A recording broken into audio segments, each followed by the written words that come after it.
لا إله إلا الله محمد رسول الله لا إله إلا الله محمد رسول الله۔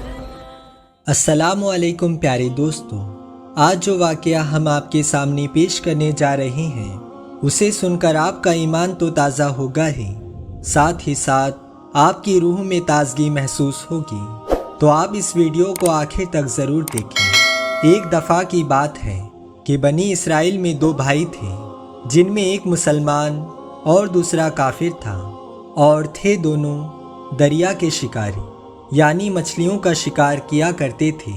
کافر بت کو سجدہ کرتا، مگر جب مچھلیوں کے لیے دریا میں جال ڈالتا تو اس قدر مچھلی آ جاتی کہ ان کو کھینچنا مشکل ہو جاتا، مگر مسلمان کے جال میں صرف ایک مچھلی آتی اور اسی پر صبر کے ساتھ خدا کا شکر ادا کرتا۔ اتفاقاً ایک روز اس مسلمان کی بیوی اپنے مکان کی چھت پر گئی تو اس کی نظر کافر کی بیوی پر پڑی، جو زیور اور بہترین لباس سے آراستہ تھی۔ یہ دیکھ کر اس مسلمان کی بیوی کے دل میں وسوسہ پیدا ہو گیا کہ کاش میں بھی ایسی ہوتی۔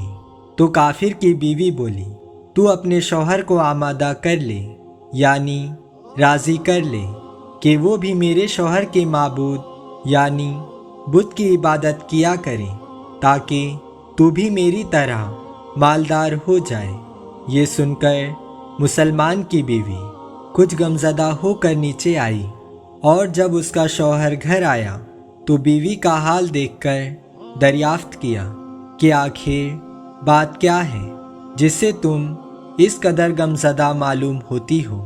اس کی بیوی کہنے لگی، بس میاں، یا تو مجھے طلاق دے دو یا پھر اپنے بھائی کے معبود کی پرستش اختیار کرو۔ یہ سن کر اس کے شوہر نے کہا، خدا کی بندی خدا سے نہیں ڈرتی، ایمان کی دولت کے بعد یوں کفر کی باتیں کرتی ہے۔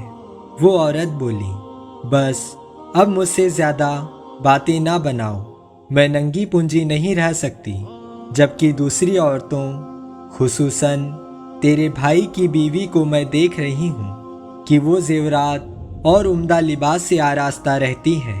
جب اس مرد مومن نے دیکھا کہ عورت ضد پر اتر آئی ہے اور اس کا اصرار حد سے زیادہ بڑھ چکا ہے، تو اس نے عورت کو تسلی دی اور کہا، اچھا، گھبرانے کی ضرورت نہیں ہے، میں کل سے کاریگروں اور مزدوروں میں جا کر محنت کر کے تجھے روزانہ 2 درہم دیتا رہوں گا، ان 2 درہم سے تم اپنی حالت درست کر لینا۔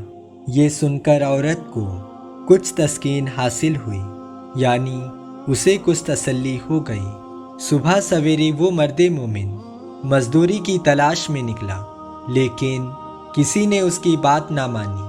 وہ پھرتا رہا، شہر شہر گاؤں گاؤں کی کھاک چھانتا رہا، لیکن کسی نے اس کی مدد نہیں کی۔ آخر کار تھک ہار کے مایوس ہو کر وہ دریا کے کنارے پہنچا اور شام تک اللہ تبارک و تعالیٰ کی عبادت میں مصروف رہ کر رات کو جب گھر آیا تو بیوی نے دریافت کیا، میاں، آج تم کہاں تھے؟ وہ کہنے لگا، میں بادشاہ کی خدمت میں تھا، بادشاہ نے مجھ سے 30 دن کام کرنے کی شرط رکھی ہے۔ اس کی بیوی بولی، آخر وہ بادشاہ تم کو کیا دے گا؟ تو اس نے جواب دیا، میرا بادشاہ بڑا کریم ہے اور اس کے خزانے مال و دولت سے بھرے ہوئے ہیں، وہ مجھے وہ دے گا جو میں چاہوں گا۔ چنانچہ اسی طرح وہ مرد مومن اپنے معبود برحق کی عبادت میں مصروف رہا۔ 30ویں رات ہوئی تو بیوی نے کہا، سنو میاں، اگر کل تم نے مجھے مزدوری لا کر نہیں دی تو تم مجھے طلاق دے دینا۔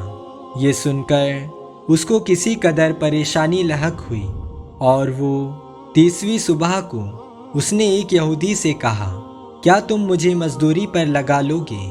یہ سن کر یہودی کہنے لگا، ہاں، تم کو مزدوری مل جائے گی، لیکن شرط یہ ہے کہ میرے پاس کھانے پینے کا کوئی بندوبست نہیں ہوگا۔ چنانچہ وہ مرد مومن